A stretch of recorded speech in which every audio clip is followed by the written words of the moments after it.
Hello, welcome to Internet of Things Technology, Module 4, Data and Analytics for IoT.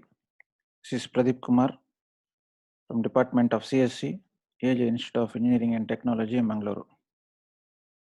So in this fourth module, we are discussing about how we can deal with the data and how we can analyze the data for storage as well for the presentation purpose for the users by making some analysis on the sensor data. So we are covering these many topics under this introduction to data analytics for IoT. Then we are briefing about machine learning and its different areas with our IoT, big data analytics tools and technology.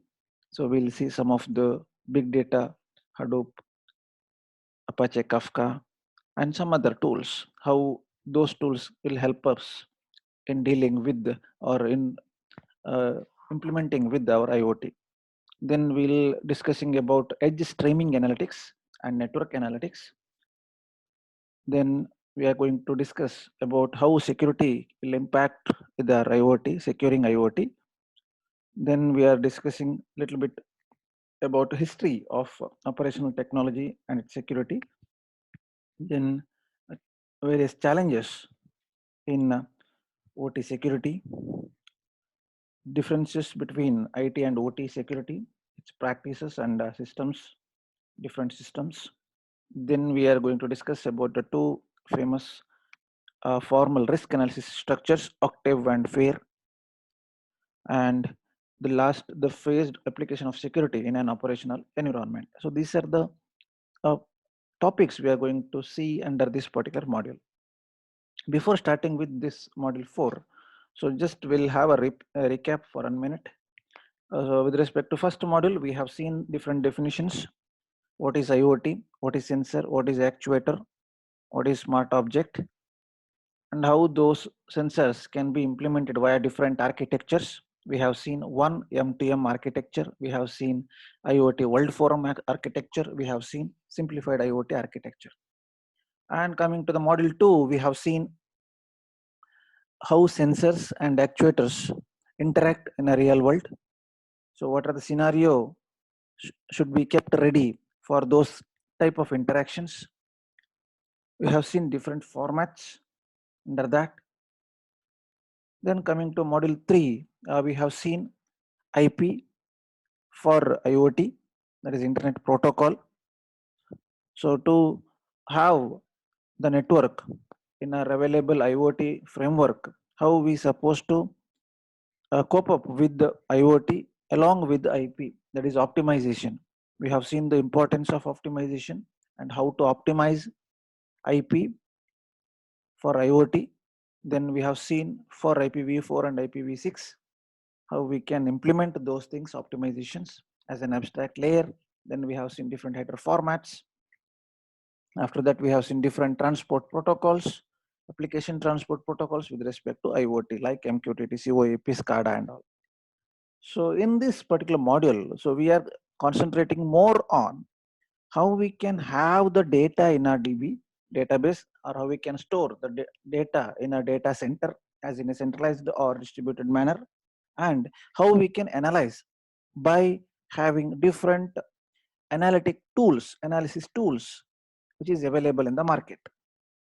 Okay, moving further, introduction to data analytics for IoT. As we know, huge amount of data from sensors is common and one of the biggest challenge for data management. The first point, by default, number of sensors are connected for a one single individual smart object. So think about a situation where all the sensors may started to collect the data 24/7. Say each second, every sensor might have started to collect the data. Then what will be the scenario? By the end of the day, you may end up with terabytes or petabytes of data by your sensors. For example, if you consider as an example, however, we are very much familiar with our Android mobile phones or iPhones. So each mobile phone may be equipped with minimum 10 number of sensors in it. We have listed out already the number of sensors, and it's working with respect to Android or any other mobile phone.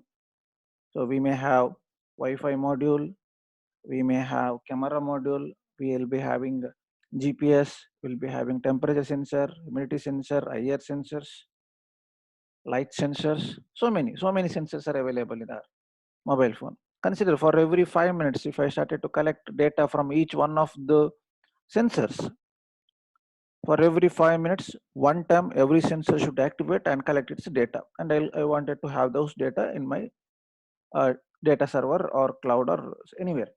So now think about it. What is the size of the data now? For every 5 minute temperature data, you'll have in Fahrenheit or Celsius. You'll have a picture collected via camera module. You're supposed to send those picture via network, say Wi-Fi module. You're supposed to have an IR sensor. You're supposed to have a light sensor. So all this. So large amount of data has been collected. So now the major challenge with the task, that is how to manage with this particular data. So when we say manage, data management, from the creation of the data, from the inception of the data, from the end point or last mile, from the sensor, how to have those particular data in our server, in a data server or in a cloud or in your database. So that is biggest task. You're supposed to have a table. If it is a RDBMS related thing, you're supposed to have a table. You're supposed to have number of columns, say attributes. Attributes should describe those individual data, all those things. So it is very difficult to manage. So that's why we need some analytic tool to deal with those particular data, to manage with this particular data. As an example, consider a situation with the commercial aviation industry and the sensors that are deployed throughout an aircraft. So in this picture, you can see an engine of a commercial flight or airplane. You can see this particular fan and different connectivity over here. You may have sensors for this particular fan, speed to detect the speed of this one, to control the speed of this particular fan. And you have a sensors for wind, speed of wind, temperature sensor, fuel sensor, and longitude, all those GPS related sensors, all those available with this particular engine. So I say minimum around 5,000 to 10,000 sensors. So when you say a flight with respect to aviation industry, so if a particular flight starts from a particular destination, then think about the data which is to be collected. This, so it is very huge and very large. So as an example, the modern jet engines are fitted with the thousands of sensors that generate minimum of 10 GB per second. So think about the huge volume, 10 GB data per second. So in this figure, in the previous figure, so here in this particular figure, where around 5,000 sensors has been connected. So a twin engine commercial aircraft with these type of engines operating on every average 8 hours per day, so will generate over 500 TB of data daily. 500 TB of data daily.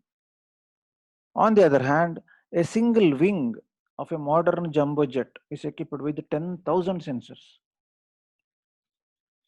10,000 sensors. So now, analyzing this amount of data in the most efficient manner possible falls under the umbrella of data analytics. This is what we are discussing now.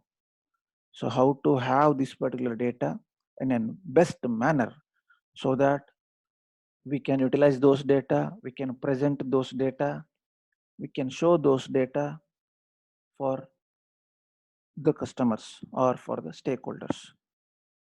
So data analytics offers actionable insights and knowledge from the data. This, as we know, there are so many structures we have with respect to data analytics, so many informations we're supposed to gather from the data. But we are not at all worrying about the amount or style or the depth in which the data has to be kept. But only thing is supposed to manner, the only thing is supposed to have in a format is with respect to time. For every time, whenever we collect a data, simultaneously supposed to have an analysis of that particular data. So by doing this, we're not sure, or we can't have that entire benefit without doing data analytics. So before diving deeper into data analytics, it is important to define a few key concepts. So we'll see some of the key terminologies which is related with this data analytics.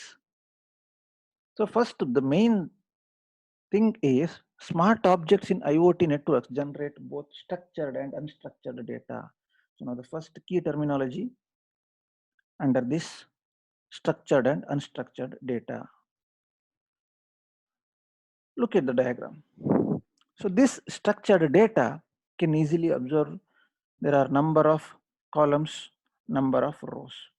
That's why it's structured. So everything is structurally formatted in the form of a table. So when we say a table, it is nothing but rows and columns. Each row represents one particular agenda. Each column represents properties of this particular row.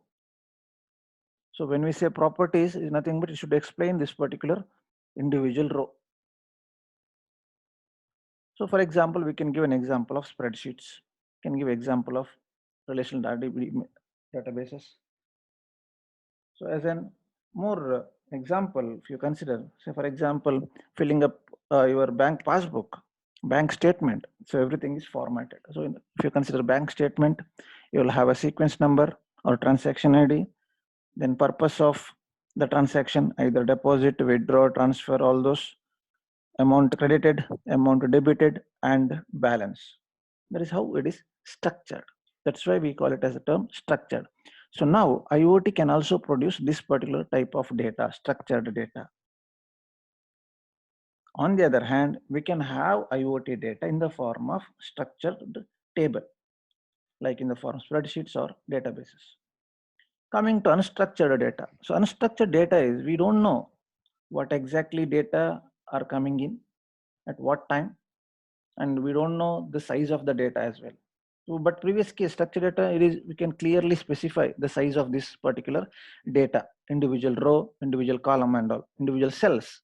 It's easily can be mapped. But coming to the unstructured data, so this is a combination of all text, image, video, speech, and other things. GIFs, MPEG files, MP3 files, all those are comes under unstructured data because you can't identify. So which form of data you are getting right now. So clearly we can't have a table kind of thing to have all those kind of data in our database. So that is unstructured data. So we'll going further about this one. Structured data are nothing but which is fits well with the traditional relational database management system like RDBMS. So we took as an example of a bank statement. So it is in the form of database management system, or if you are trying to manage student related data in a database starting from registration number, class, subject, and all those entire entity relationship, right? So that is in the form of traditional RDBMS, and the data can be found in most computing systems and includes everything from banking transaction and invoices to computer log files and router configurations. So here in this second point, we have stressing on three major applications. One is banking transaction, we have discussed just now, invoices to computer log files. So say for example, if you are making use of any browsers, say consider Google Chrome browser for a minute. So go to Google browser, open that browser, then open a blank page. It's fine, blank page is open. Then go to options called history. You'll have a history. Click on that history. A new page or new window will open, or in the same page, entire log file is opened. So at what time, which which website is visited by you or the user of that particular computer, who is the owner of your machine, at what time. So what are the actual feature you collected from that particular page? Entire thing, say history, is recorded in that particular list. So that is log file. So that particular list is nothing but it is an structured data. You have a date, you have time, you have the name, you have the page, you have IP address, all those are in the log file. This is one of the example for a structured data. And then coming to router configurations. So router's job initially is to route the data from one end to other end. So each router should maintain a routing table, as we know. So routing table should have sender's address, destination address, and cost and nearest route. So this is the information, minimum information at least. So now this is the configuration as a router should have its name, its ID, address. So each time whenever data has to be sent, the data is sending now in the form of different packets or fragments. The router table should be updated. So this is again the form of structured data. We have a router ID, the first column, second router name, third column, sender's address, all those in the form of structured data. So these are three examples we took now. One is the banking transaction structured data, computer log files, again structured data. We took Internet Explorer or Google Chrome as a browser log files and router configurations. So because of highly organizational format of structured data, a wide array of data analytics tools are readily available for processing this type of data. So when we have structured data, everything is formatted, then it is very easy to deal with its data. On the other hand, we have data analytics tools which is readily available, can directly make use of that particular data, so that we can easily manage and process. Those data can be easily managed and processed due to its well-defined organization. So that is structured data. Moving further, unstructured data. So over here, whatever the data analytics tools we have, so our data won't fit in that because of it is unstructured data. For example, if you consider Facebook, we all have a Facebook account. Each individual Facebook user may upload text data, say hi, hello, may upload an image took by you from your mobile phone, may upload an video. So think about this one. So say consider with respect to our class strength, maybe around 40 people has to upload all these different types of data in the same time. Check the amount of data. So whatever the format we have according to analytics tools, it is not sufficient or not clearly fit into that. So it lacks a logical schema for understanding and decoding the data through traditional programming means. So we don't have a specific structure so that we can easily understand, so that we can easily bifurcate. So we can't, it's not easy to bifurcate the text, the image, the video files that you uploaded into Facebook in the form of table. It's very difficult because of size. Some users may have uh, texted only with the 1 or 2 words. Some have texted with the 3 to 4 sentences. Some have MP3 files with respect up to 3 MB of 3 minutes. Some might have uploaded with the 5 MB with 15 minutes. So this is how it works, right? So we can't have exact structure, logical schema for understanding and decoding the data. So data type include text, speech, images, and video. So this data is harder to deal and requires very different analytics tools for processing data. Because of its various types of data, we can't fit individual analytic tool for processing those data. So that is structured and unstructured data for you. So any clarification, any doubt? Okay. Moving further, data in motion versus data at rest. This is one of the topic for a debate as well, if you consider. So we have classified our sensors into various categories based on usage, based on whether the sensor is in transit, whether the sensor is in the sensor's usage space. Based on that, we categorized. So here we have something. So data in motion versus data at rest. So data in IoT networks is either in transit, set data in motion. For example, we may have traditional client-server exchange, such as web browsing and file transfers and email.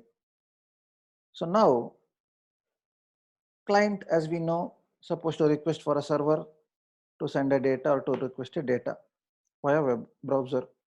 Take an example, browsing a particular topic on the internet. So now what to do? So we supposed to type whatever we wanted to search in the browser. We are going to type it in a URL or URI. Then we are going to press enter button. So now, on the other hand, in the backend, client is sending a request towards server saying that whether any data is available with that particular topic or text. So now data is in motion. So the client sending a text saying that whether any content is available in the server. So that is a question in the backend. So the data is travel from client location to server location via web browser. So that is what we are specifying here. Passes through the network en route to its final destination. So where it is verified, it is processed at the edge using fog computing. So we know this one, edge and fog, one of the important hot topic. On the other hand, if you consider a smart object which is fitted in our classroom, so to monitor temperature, when I wanted to have the temperature data for every 30 minutes in the backend in my server. So then for every 30 minutes, the temperature data should be collected by the sensor and sent to the server. So that sending from the sensor to the server, that is data in motion. So this particular data we can process in our server or any other abstract layer, say fog computing or edge computing. This is one part. Second part is data at rest, that is being stored. Data saved to a hard drive, storage array, or a USB drive. So that is data at rest. So once we collect that temperature data from this temperature sensor, we are going to save that particular data in my hard drive or storage array, that is different RAID levels, or USB drive, anywhere. So to have this particular data, we may need IoT brokers to convert into one format into another format, or available format should be managed with the format, all those, or in storage array at the data center.